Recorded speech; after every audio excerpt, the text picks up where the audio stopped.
Many entrepreneurs start by solving their own pressing problems. And today's guest is no different. She had a problem of her own that she wanted to solve: yellow teeth. She didn't want chemical-based toothpaste, so she decided she would concoct her own natural product.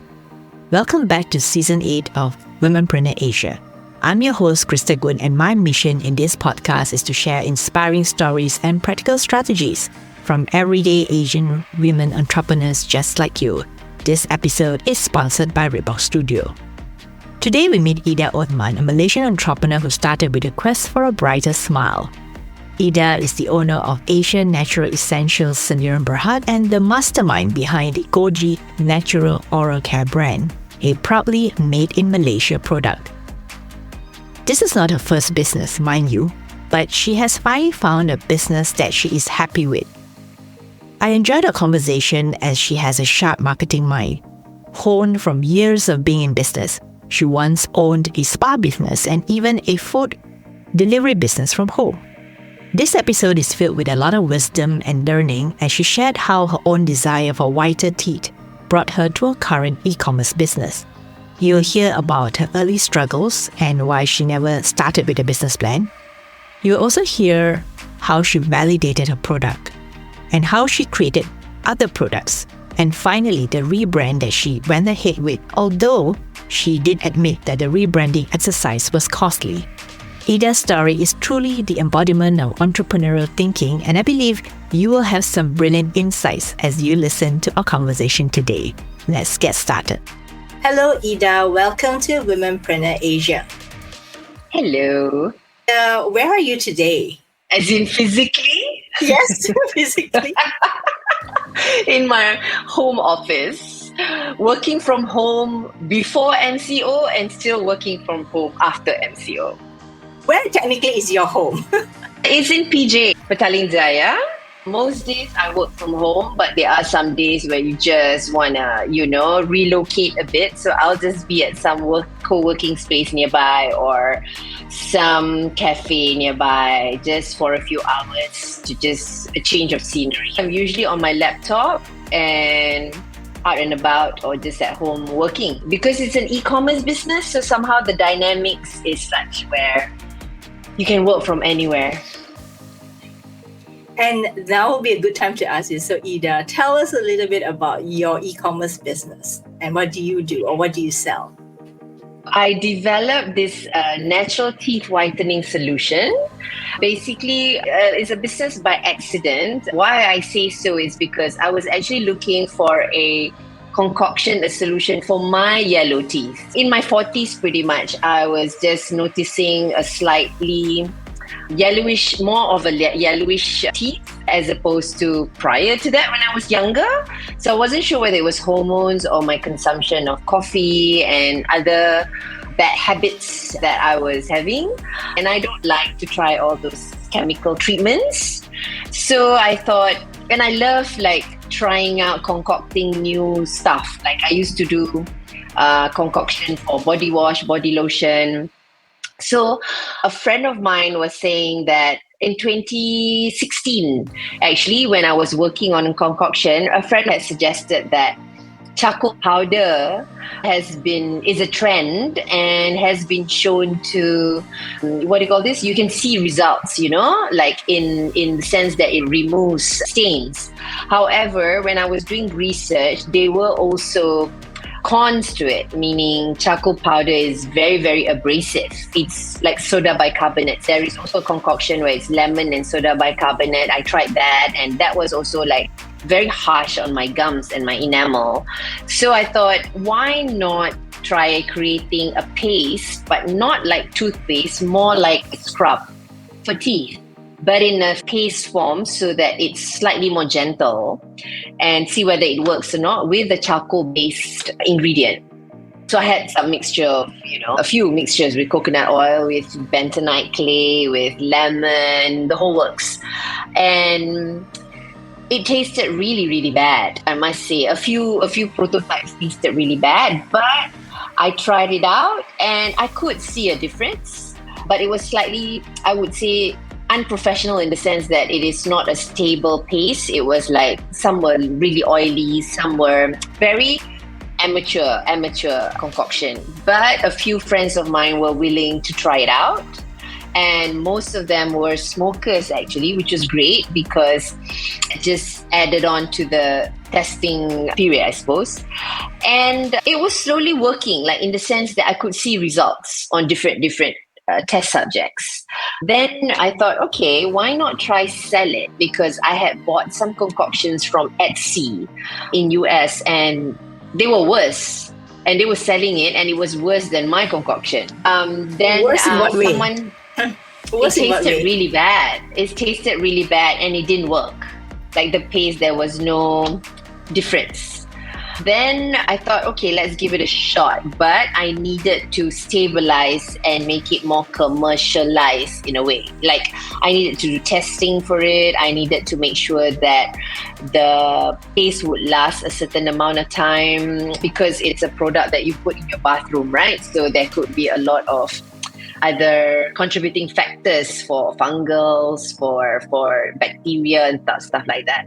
Then someone put me in touch with an independent scientist in UPM who was using UPM lab to do some work, and they volunteered to just test it out and see whether they could use my formulation and make it into a better, more stabilized paste and see what are the ingredients that can be added to it for other healing benefits. Yeah, so it just kind of like started from that. Like I didn't think much. Like the moment they gave me a few prototypes and it was good to go and it tasted okay, much better than mine. It wasn't as oily and it was, what do you call this? It can be packaged in a container. Didn't think much. I just went with it and see how, and it was in small quantities. So yeah, got that made. Did a website because nowadays you can easily get a template, a free template, and just see how, test out and do your own website. So did that. Started joining a few bazaars around KL. And yeah, it just, like I said, accidentally happened. So I launched my first one and only product on April 2017. And then, I was selling one product right up to 2020 for 3 years. About two and a half years. Mainly offline, meaning at the bazaars. Online I wasn't really promoting it online anyways. I wasn't really selling it online. And that's about it, I guess. Like, I don't know. I mean, not much it's not like a bizarre story or whatever. It was more like I didn't really analyze or think much. I didn't do any business plan. I had that experience before with my other businesses doing plans and stuff like that, and it didn't work out. So this time I decided, let's just go with the flow and see how this goes. And since then, in 2020, when we decided to go full on digital, because I was tired of doing bazaars, and luckily that was in January. And then in March, when MCO happened, that's when I had already planned to launch a whole digital strategy with ads, with, the whole works pretty much. The A/B testing, understanding how ads work, how the funnel system work, all that. And timing, I guess, was right because at that time MCO kicked in, so everyone was online. All eyeballs were online, and a lot of people were like doing Zoom meetings. So I guess they wanted makeup was important, and white teeth, I suppose, was important because you're on screen all the time. So that was a good time for us to be noticed more. So I could reach out to people in other states as opposed to just doing bazaars only in KL. And that's just how it grew from there, I suppose. And that's when I went, okay, some people were asking, do you have some stuff do you have a tooth scrub tooth polish that is for sensitive teeth? And okay, let's figure out a way whereby we can add other ingredients that can help with gums. The first prototype, the first product we had, it had clove oil, which I didn't even know, but most of my customers came back and said it helped with bleeding gums. They didn't have bleeding gums anymore. They didn't have ulcers anymore. So that was the good news. So we came up with another concoction for sensitive teeth where we use propolis. to help with inflamed gums. There were some people who started giving feedback saying, oh, we don't drink coffee, we don't drink tea, but we want to whiten our teeth. So can you do something else that is on a daily basis we can use? We don't want to scrub. So I'm like, okay, let's come up with a toothpaste. So it just gradually grew from there because I created products that only if customer requested and if there was a demand for it. Like right now, we have customers requesting for mint-free because they're allergic to mint. But we're still working on the concoction, but it depends. Like I have to do a survey and just go, okay, how many people actually want to buy something that is mint-free? Because it doesn't make sense to come up with a whole big bulk of production for only 3 people, that's allergic to mint. So yeah, that's how I learned kind of like, okay, just come up with products that people want. Solve their problem as opposed to coming up with something I think is going to sell or I want to, come up with it because it's an in thing or it's something that I wanted. So it has to be the other way around, the flip side, which is what is it that people want? Yeah. What is it that people want to solve? I love your story because the way you said it made it sound so easy and smooth. And it's but it's not. Yeah, I know. You gave us the short version of it, right? Yeah, you gave us that sanitized short version. Yeah, the story of how I started it is definitely the easy part of the business because it was because the idea came easily, the concoction, the whole strategy and the whole just trying out and going with the flow and taking up certain opportunities. But there were hurdles. There were a lot of other hurdles such as finding the right manufacturer that was willing to try out and improve on my formulation. Like most manufacturers, they want to go, okay, this is what we have, this is our ingredients, this is what we come up with, you just buy it off the rack. That's why they call it OEM. But mine is not. Mine is my formulation. I trademarked it and they have to mass produce it, but get really good ingredients. Like propolis, for example, I wanted propolis, but some manufacturers cannot get propolis. And one manufacturer can actually get the best propolis in the world, which is from France. The organic certified one. So so all that, even though it's costly, right? Because natural ingredients, what I had to educate people with throughout the first 3 years was like, it is not your normal Colgate, Sensodyne, Darlie toothpaste. That is mass produced and the ingredients are like very, very cheap. That's why it can go at it can be sold at a cheap price. Mine is different. It's like 18 different ingredients that's all natural ingredients. So that's costly. And it comes from different countries. And it also, like some come from Malaysia, which is a coconut oil. But the others, like even clove oil and stuff like that, it comes from other countries, So those kind of hurdles, like looking for the best quality ingredients and which manufacturer is willing to like get their skin in the game as well with me, as opposed to just go, we have a big batch of toothpaste, you just, buy this one and we put it in the tube for you. No. It doesn't work that way, And I wanted also packaging that is different from the usual look of a toothpaste, I wanted something where if skincare, people can make it look really nice and aesthetic, why not toothpaste? Why oral care? It has to be such an ugly packaging that's out there, People should be proud to show toothpaste, deodorant, things like that. Those are the taboo categories that people don't want to show. I mean, teeth is still part of us and it's, it needs to be beautiful inside and outside. That's what I believe. So same thing with our product. It needs to be beautiful inside, the paste, and it has to be beautiful outside, which is the packaging. It seems to me that there's the designer in you too, right? Who wants to make it look pretty. I'm not a designer per se. My sister is. My younger sister is. She has that knack. But I know I can give references of how and look should be. Then I'll pass it to her, give her like a brief, and she will usually, like most of the time, she designs it like better than what I expect. So it works out in that sense. But that's the easy part of the business, like I said, the harder part is making sure it's certified, making sure your manufacturer doesn't cut corners, building that relationship. Like I went through a few manufacturers, I tried out a few. Some worked out, some didn't. Some was very, very costly, but their ingredients were not that great.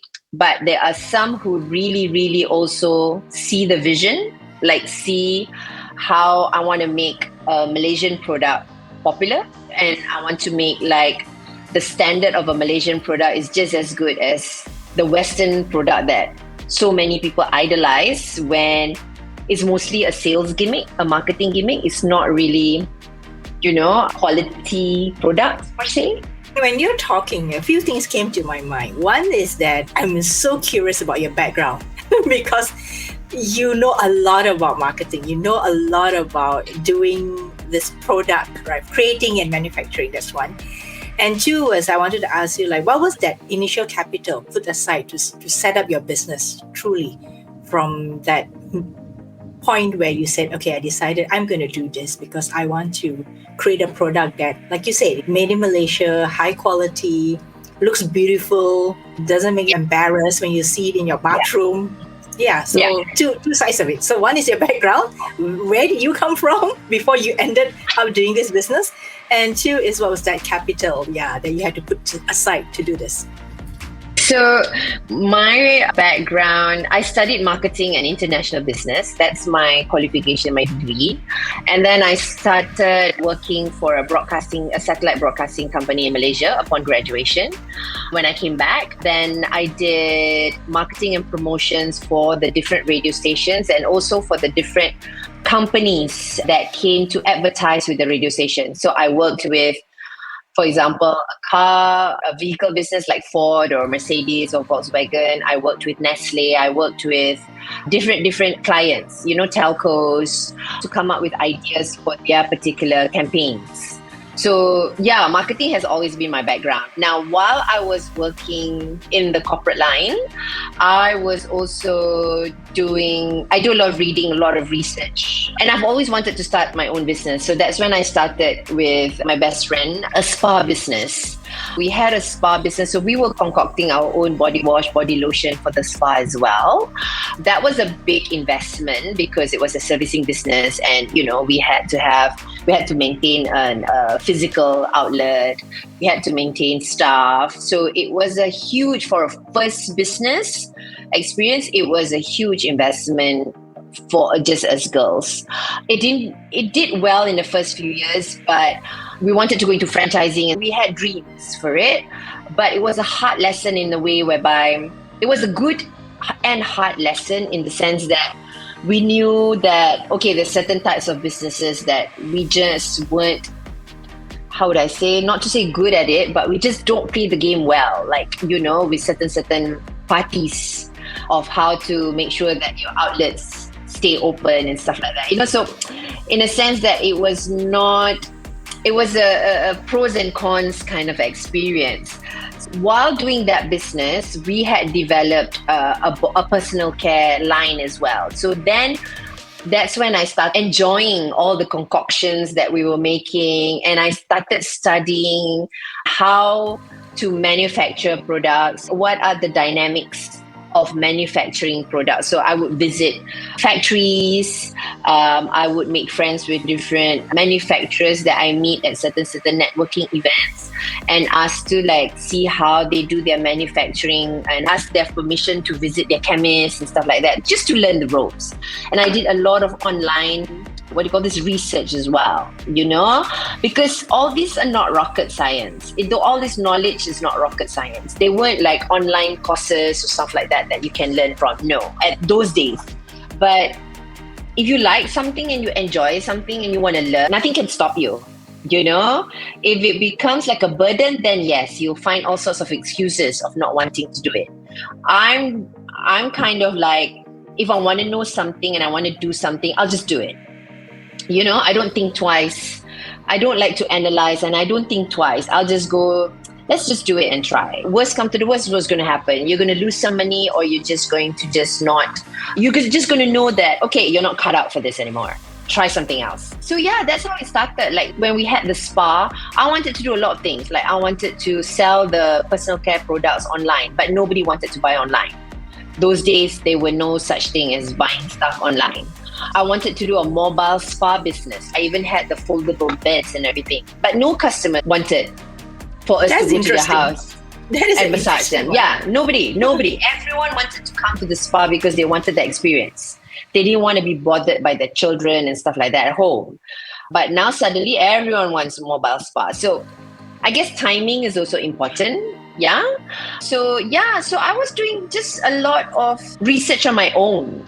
But most of my research were always on businesses abroad, never on businesses in Malaysia, because there was not many exposure about businesses in Malaysia anyways.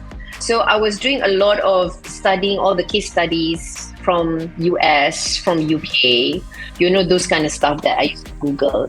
So yeah, it just started off from there. And with regards to capital, to be honest, like I said, this time around for this business, because after the spa, I had like a food business. I also had a home delivery business, and now I have an oral care business. For e-commerce, I must say the capital is much less than having a spa. And because I didn't have a business plan, I didn't really have a capital, in the sense that all I knew was, okay, this is the small amount of order that I can put in with the factory. They gave an MOQ, so you negotiate with them, what's the minimum order quantity. And then I would just put a small amount for that and let it roll. For my second and third product, MCO in 2020, what I did was, I didn't even launch the product. I didn't even make the product yet. I had the formulation, but what I asked for was pre-order. Whoever that's interested, pre-order first. Then I would get the money, then only I go into production. Like I would have already the tubes and stuff like that. That I would, because that's such a small amount of capital needed. But the huge bulk, which is the manufacturing of the paste, I would get pre-orders first. Then I would use that money to put in the order, as opposed to having a capital right up front. So it's mainly rolling what clients had paid, customers had paid. Yeah. I love that strategy. You're very smart. I think it works for certain products. And also I think it works when you have established at least one or two products already. Then people know that, okay, this is a legit business. You're not gonna run away. I don't think it's a strategy that can work if I were to do that strategy for my first ever product, because nobody knew who I was, nobody knew about my business, nobody understood the concept of tooth polish, because it is not a toothpaste, it is a tooth scrub, and nobody has ever done a tooth scrub. So if I had done it then that way, I don't think I'd get any pre-orders. It was only after that, because customers had requested, we want product for sensitive teeth. We want a toothpaste. So I'm like, okay, I have the formulation. I'll put out a pre-order. So the people who ordered are the people who actually asked or already looking for the product, and they knew that I had really come up with one product that had a list of reviews already, on the website. So it's about that validation. I think you would need to have a validation first for your one product and for your brand, in order to, and that trust. Like, who's going to give you money if you haven't even produced anything and you don't have any track record? So yeah, you need to have something. But I know some fashion business do that. They do that same way, which is pre-order. But then again, like I said, they have already established themselves as a business and a brand. So that's why people trust and go, okay, I want that particular, season or limited edition product. What I am hearing from you is that you have to get your first product out. People need to know that you're real, you're legit, and you're credible. Yeah, right? People need to trust. You need to have your customers trust. that you have come up with a good product. You are developing some more, tailor making the next few products based on their needs and their problems, so you're coming up with a solution for them. But if you are like an unknown brand, or it's your first product, nobody's going to give you money to start off. Nobody's going to pre-order unless you're a, I don't know, influencer or something like that, but in Malaysia, I highly doubt people are going to put in a pre-order for your first product. As you were saying, you had a previous business or other businesses before you came to this product business. Since you have started different businesses, which is your favorite, or which is the business that you feel has a lot of potential? The business that I'm in now, the natural oral care or personal care, that's still, to me, it suits me. It suits my creativity. It suits what I want to do. Like, I tried food. It's too tiring. It's too much hassle. I tried the spa business. Yeah, it was a good experience. It really taught you business lessons that you would never find in a textbook, perhaps. In a case study, or even in class, if you were to take a business course. It is really hands-on, putting out fires here and there, learning stuff, dealing with customers, dealing with staff. That's most important. Dealing with foreign staff, the masseuse from Indonesia and stuff like that. It's a whole different ballgame. What suits me right now is e-commerce business, because the e-commerce landscape in Malaysia is still in the embryonic stage.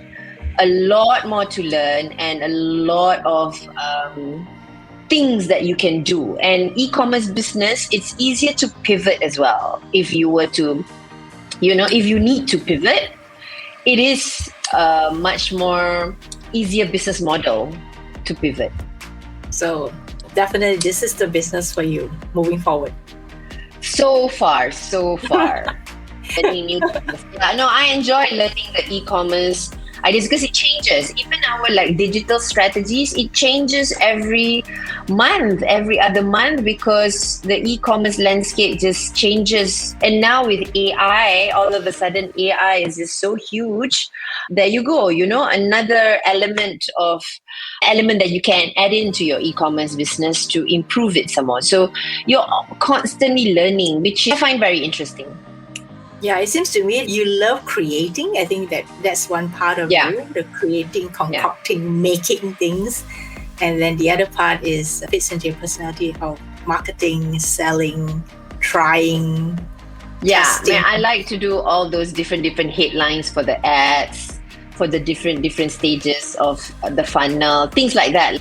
If you asked me 2 years ago, what's your digital strategy? I would never know. I don't know what you're talking about. But in the past 2-3 years, I've learned just so much about digital advertising that, it's interesting. It's interesting. So, Ida, what is your digital strategy? Since you mentioned that.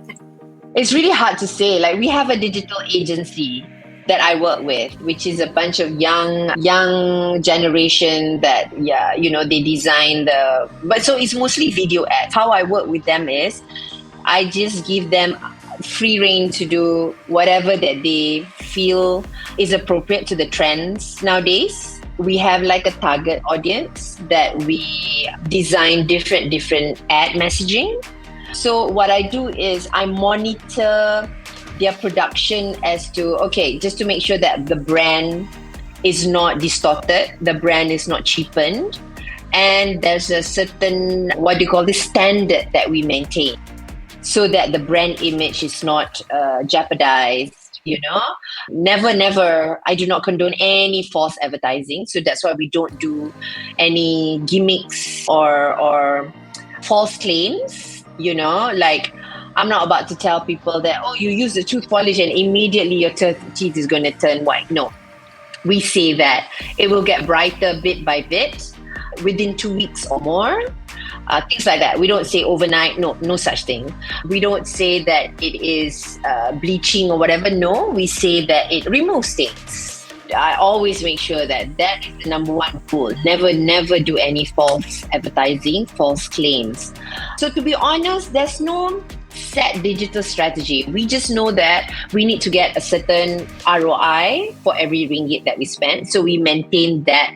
That's our target. There are some months where the revenue will be really bad or it'll just go down. But as long as the ROI is maintained at a certain acceptable level, then as long as that means we're profitable or we're not in that month.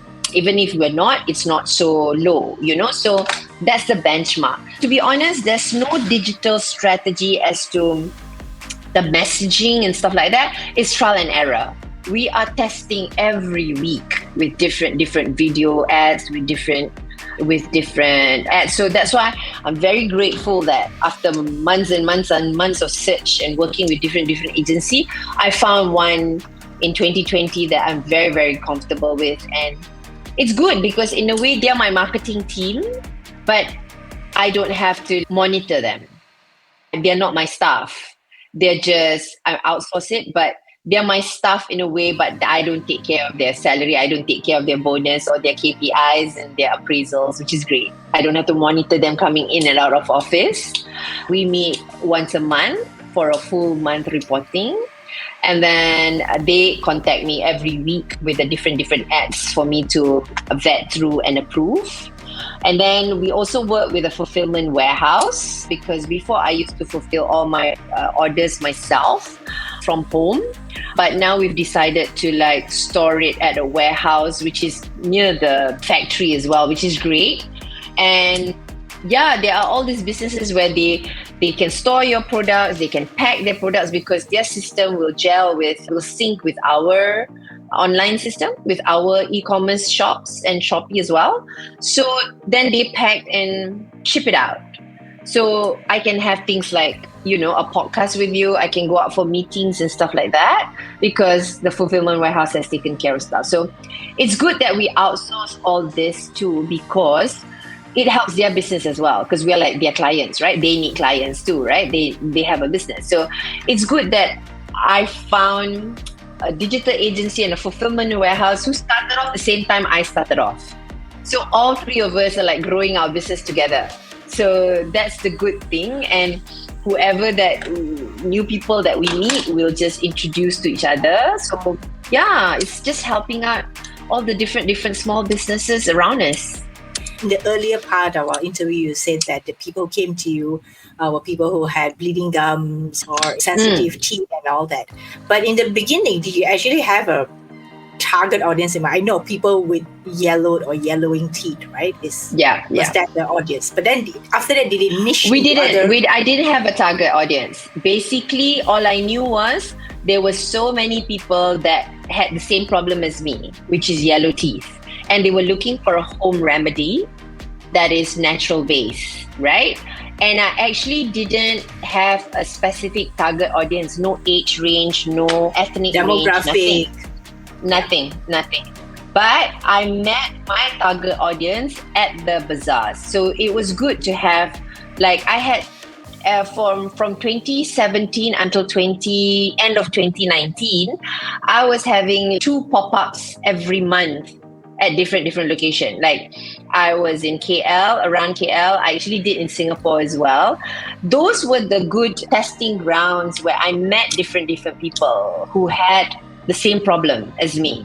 And they didn't know that there was a tooth polish that could do the job unless they saw me at a bazaar. So it was, those 2 years were educating years, I was educating so many people about the products, about what my solution was. And over time, I kind of saw that, so it's mostly females that's really working, 25 and above, the core audience that is, 25 to 4 Chinese, majority Chinese, because they were drinking green tea that was staining their teeth more so than coffee. And because you guys are fair skinned, so it's more obvious. But they were the ones that could see results the fastest anyways. So that was the core audience. Over time, that's what I discovered. It wasn't like, oh, I had set that particular target, that particular demographic, and that's who I'm targeting. No. By the time 2020, when I found the digital agency and we're working with them, that's when I could answer their question that, what's your target audience? And I'm like, okay, this is the age group, But that's our core target audience. So we develop other ads for the outside the target audience also. Yeah. So we outside have meaning males. Yeah. Younger audience, so meaning teens. They are teens. They are parents who are asking for their teenage kids. They were also older audience.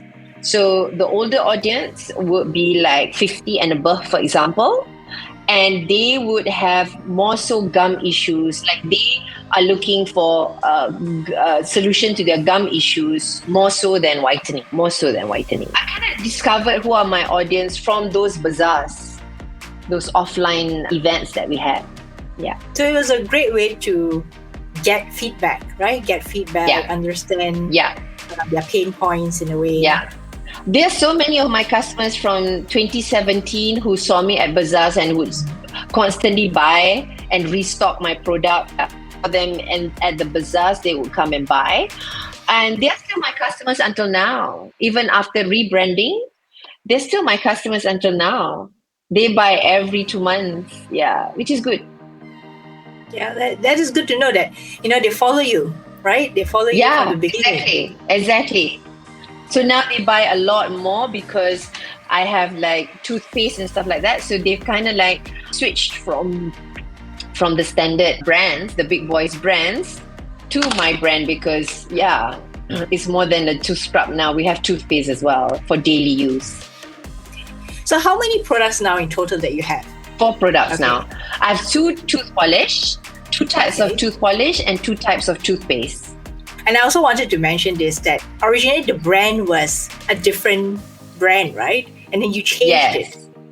So originally it was just charcoal, CHACO, which is charcoal and coconut oil. We didn't think much about it. We were just like, okay, let's just come up with a simple name because we just wanted to validate the product. And were people really going to like it and want it, or were we like short sendiri or something, And then when this product started selling, I wanted to trademark but someone else had taken it. A brand in Brazil had taken it for slippers, if I'm not mistaken. So we had to change it. So I thought, okay, just put in Logi, so Chacology, like a bunch of other brands like Philosophy and stuff like that. Just put it.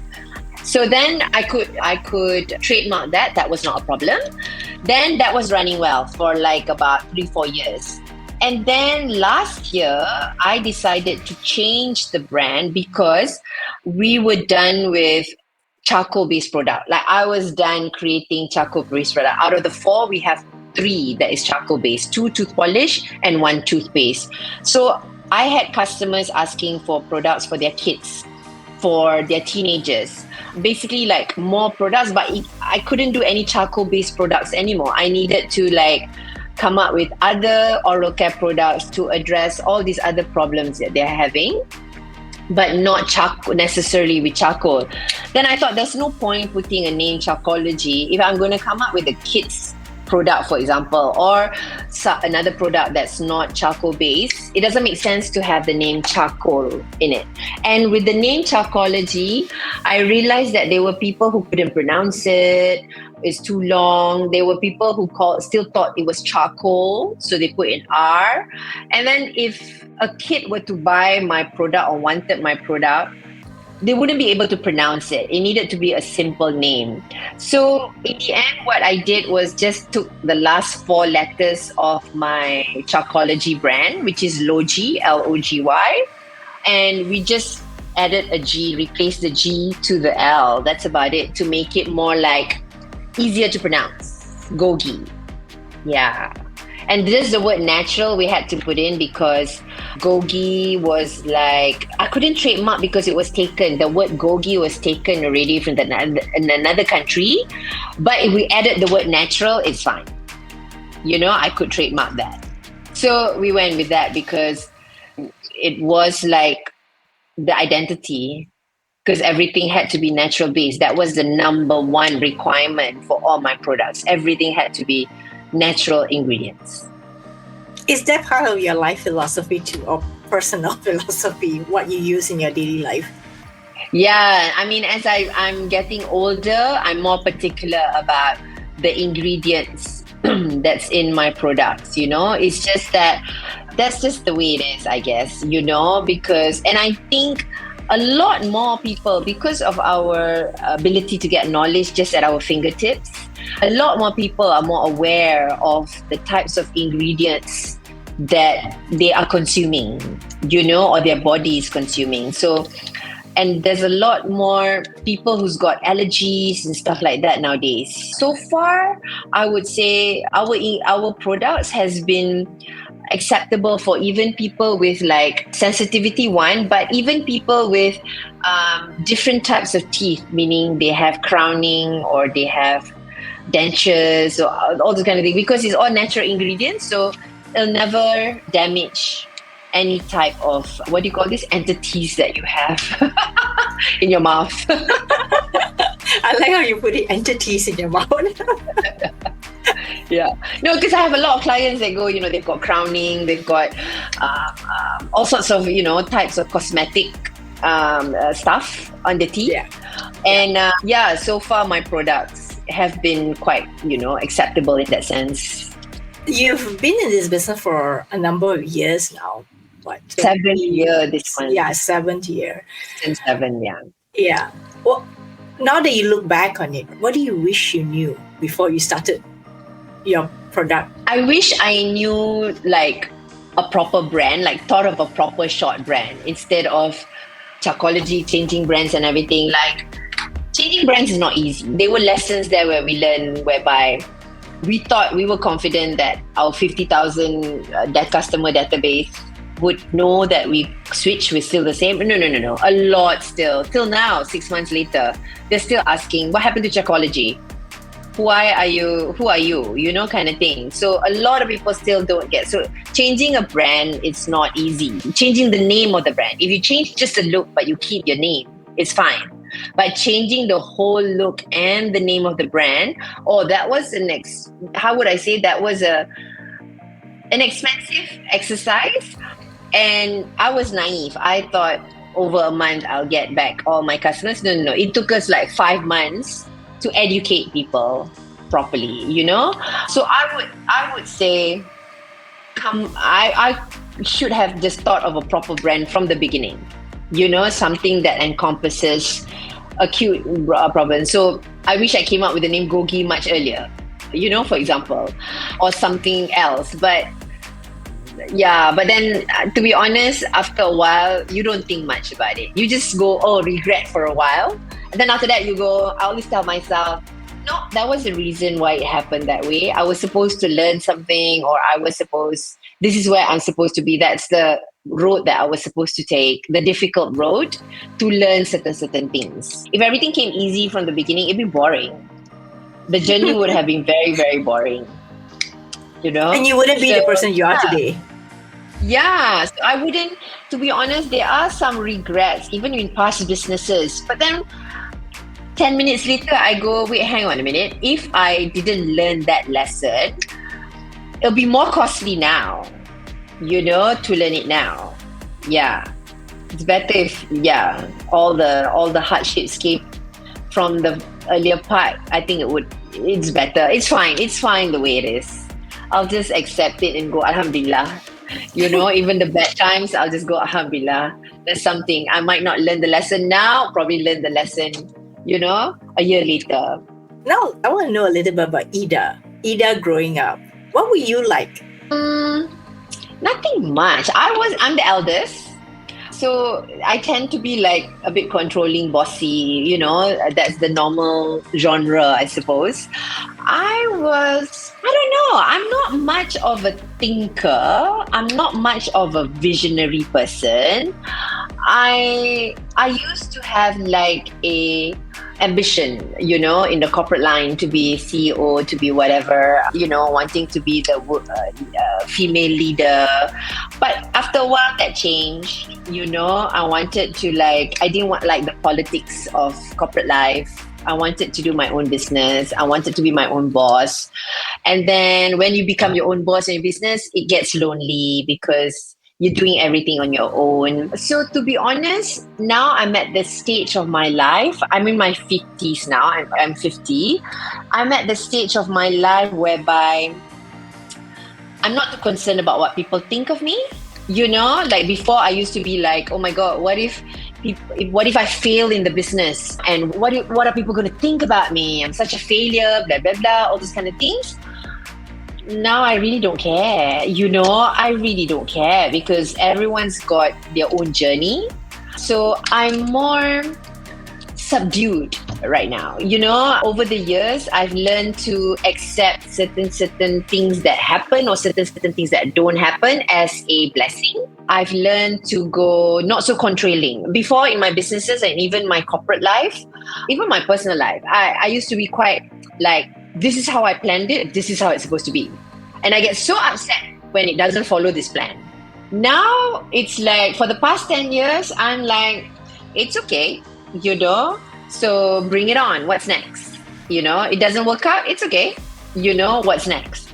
So I'm much more mellow. I'm much more easygoing. I'm much more go with the flow kind of girl. So yeah, I'm very, I mean, if you ask I think people who are close to me, I'm much different than before in that sense, you know? Before, like, yeah, you have a dream. You have, at a certain age, you want to get married. At a certain age, you have to graduate. At a certain age, you have to have kids. So some things just don't go as planned. At a certain age, you have to be, you know, senior manager, VP, blah, blah, blah, all this kind of stuff. But yeah, I think at the end of the day, I just want to do stuff that makes me happy. Like, I knew corporate life wasn't it for me anymore when it just made me be very toxic and bitter after a while. I didn't like that about myself anymore. And I knew I had to take myself out of the equation and just do something else, find something else that made me happy as opposed to, you know, getting up and yeah, you're earning good money, but if it's going to make you an awful person, no, it's not worth it. You know? So I'm much more, yeah, I think, and I'm not so obsessed with my business now. I'm more like, okay, it's a good thing to learn. I love the learning part. And yes, I have to work on it because I need the income. But at the same time, I need to do other stuff in my life. It's not all about the business. What do you want to do to make me happy? You know, work out, spend time with your family, go travel or do things that I like the flexibility of one day. I'm just on a Wednesday I'll say, okay, today I don't want to work. I just want to go and have coffee with my friends and just go watch a movie. I like that flexibility of being able to do that. You know? Yeah. But when we were rebranding, we had to change our website, do a lot of stuff. I was working like 12 hours, 18 hours in a day for like a whole month. It was hectic, but it didn't feel like work. I didn't have any issues putting in the work. At that time, I didn't realize, but months later, after everything had completed, I go, I actually didn't have a problem working until 12 o'clock at night on my computer. You know, and waking up at 5 o'clock to, you know, to continue work.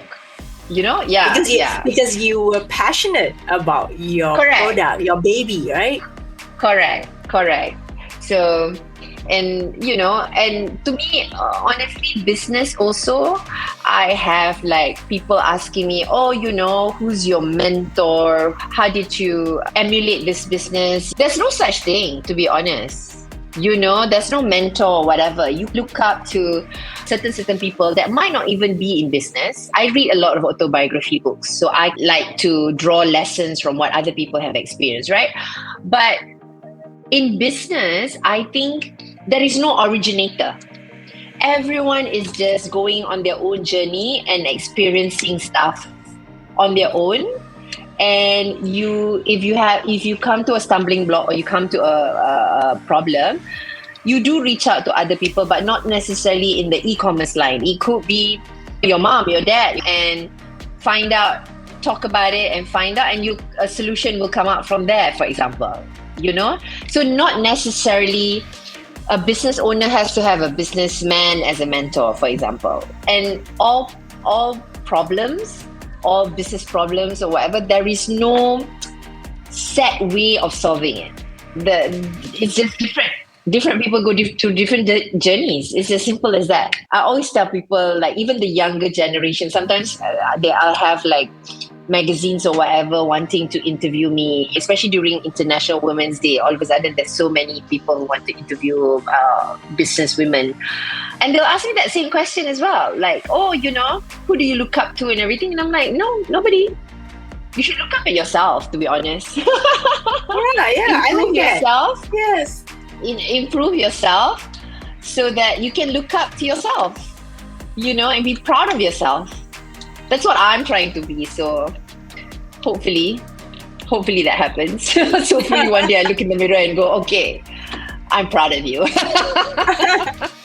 I think you have done a lot of things that you really can be proud of yourself. I mean, I like your journey because you just did the things that you wanted to do based on your values, your priorities in life. You don't actually realize it until you've done it and you've it's over. After a few months later, then only you realize. On the spot, you don't really realize because you feel that shit, it's not enough. I want to do more, or I want to do, or no, it's a mistake. I shouldn't have done it that way. I should have done it this way, kind of thing. Yeah.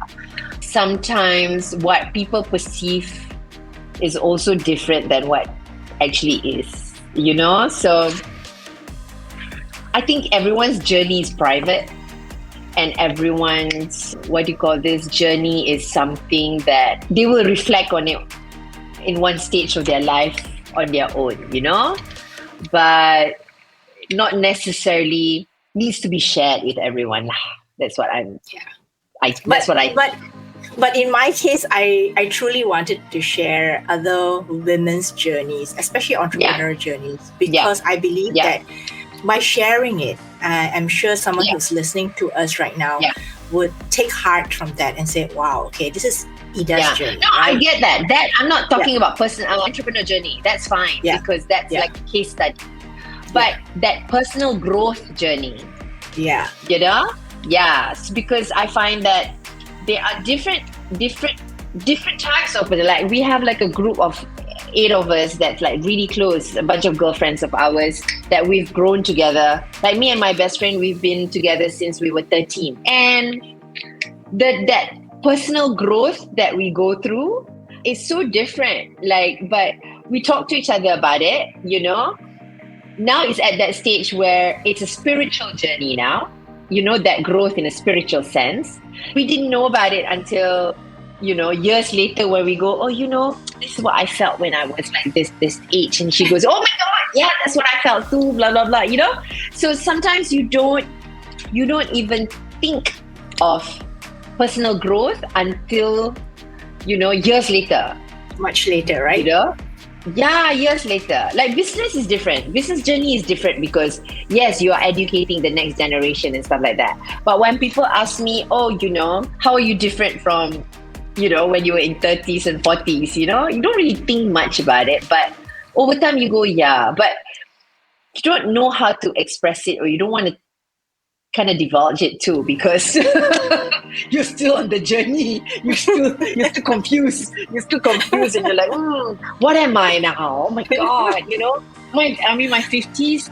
Is this what a 50-year-old supposed to be like? Is this? Yeah. So, it's hard. It's hard. I can totally understand it, because there are things that my best friends and we talk about now after so many years. I realize, but how come we didn't talk about these things when we were in that situation, right? So it takes a lot of experience, the years passing by, and then suddenly we realize, oh, okay, so this was what it was about. And we all remember different things from the same incident. Totally strange things. Exactly. Yeah. Exactly. Yeah. Okay, so final question. Where can people find you online? If they want to check out your products, find out more about what you do. And I sell mainly online now to Malaysia and Singapore, and I'm on Amazon in US also. So we are on our main online store is gogynatural.com, GOGY natural.com. We have another store on Shopee, and we are on Amazon.com in US. And Singaporeans also can buy from our website from Malaysia because we ship to Singapore as well. We are at offline. We are at Cura grocery stores in KL, in Mont Kiara here and in PJ. And we hope to get into a pharmacy chain sometime this year. We're still like pitching and stuff like that. Hopefully we get in. Okay. So offline and online, they can get your products. Yeah. Yeah, we're only starting offline this year. Yeah, because we're mainly concentrating online. Yeah. You're an e-commerce company. I remember you said that. E-commerce, that's right. But yeah, there are still people who want to buy offline because sometimes they don't want to like I have customers who go, whoa, we're traveling like tomorrow or the day after. So to get delivery, they'd rather go and get somewhere offline. And offline as well, like if we're trying to pitch to several big pharmacy chains, so hopefully they can help with getting our products in other states offline as well. Or if there's a pharmacy or pharmacist or pharmacy chain listening to this, maybe they can reach out to Ida. Hopefully. It's not easy, to get their buyers to answer your calls and even answer your emails. Oh my God. They are like, the pharmacy buyers, they are so hard to get in touch with. So hard. I think there's so many people pitching their products at them, right? Maybe they're really, really busy or something. I don't know. So thanks so much, Ida. When I first talked to you, even way before this recording, I knew I would have a good time with you. Thank you for having me. Thank you for inviting me. It's my pleasure because I think we should have more and more made in Malaysia products. Yes, made in Malaysia stories. Products of Malaysia are good. It's just that we don't see it like exposed so much, and we need more of government support as well for personal care products, not just tech stuff. So we need more exposure. Product for Malaysia is really good. We have good food products. We have good personal care products. We have even good makeup product too. Needs more marketing actually. Packaging, branding. Sometimes in packaging, branding, I think we lose out to other countries. Yeah. You're right. Okay, I'll let you go on your day, Ida. But thank you so much for having a wonderful time. Thank you for having me. You have a good week. That's it for today's episode of Womenpreneur Asia. Ida's story is a true testament to what can happen when you combine resourcefulness with a passion for innovation. I love her wisdom and a sense of purposefulness in her life. I believe Ida is where she's at because she has had prior experience with her other businesses. She remarked that running her e-commerce business is liberating. I personally am an advocate for digital businesses, and if you can start one, all the better. As I mentioned in my interview on Malaysia's national TV, digital is where it's at, and technology is a great equalizer for women. The reason I started this podcast was because a podcast can scale and grow far and wide. The question I always ask myself as an entrepreneur is this: how can I reach out to as many people as I can using technology? And how scalable is this new idea? I hope you've been enjoying Season 8 so far. We're halfway through the season, and I hope the ideas, strategies, and perspectives are helping you think about your own business. And if you're on Threads, let's connect. Threads is my new social media place that I'm currently hanging out at. I started becoming more active just a few weeks ago, so join me and let's start a conversation over there. It's quite fun. The Threads community is supportive and friendly, and I'm really enjoying myself over there. Just search for Womenpreneur Asia on Threads and you will find me, and it's 100% not some VA and not some bot. Until then, I hope you have a wonderful week, and I will see you next Friday.